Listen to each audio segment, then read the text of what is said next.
కొబ్బరికాయలు ఉన్నాయండి. ఒక కేజీ బెల్లం వేసి చక్కగా నెయ్యి వేసి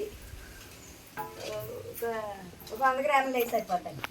అది వేసి శుభ్రంగా వేపియాలండి. వేపేసి అందులో చక్కెర వేసుకుంటే చక్కెర వేసుకోవచ్చు, పందారు వేసుకుంటే పందారు వేసుకోవచ్చు, దాని బెల్లం వేసుకోవచ్చు. అలా వేసుకొని అది చక్కగా బాగా ముడిపోటు రాకుండా తీసుకొని ఉండలు తిప్పుకోవచ్చు. ఉండలు ఇష్టం లేనప్పుడు తినలేరనుకో గజ్జికాయలు చేసుకోవచ్చండి. మైదా పిండి తీసుకొచ్చి సాయంత్రం చేస్తానండి అవి. ఇప్పుడు ఈ పని కార్యక్రమం మన వల్ల 10 పనులు దగ్గర మీకు వెళ్ళి పని అందుకేసి రమ్మంలో పెట్టేసి పక్కన పడేస్తానండి.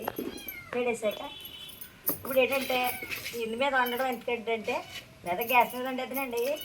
ఇప్పుడు గ్యాస్లో మంచి టైట్గా ఉంటున్నాయి కదండి. టైట్గా ఉండడం వల్ల ఇంకా ఎరుపులంటే గ్యాస్లు దండగలిసి ఇంక నేను ఈ గ్యాస్లు టైట్ వచ్చిన కాడ నుంచి కూడా గ్యాస్ మీద ఉడుతుంది. ఒక పూట కూడా ఇంకా కోళ్ళ పొద్దుటే గ్యాస్ మీద ఉడుకొని వెళ్ళిపోతాండి. నేను మాత్రం గేమ్ వండినా పొయ్యి మీద ఉడతానండి. అసలు ఆ పొయ్యి మీద ఏంటి ఇష్టం.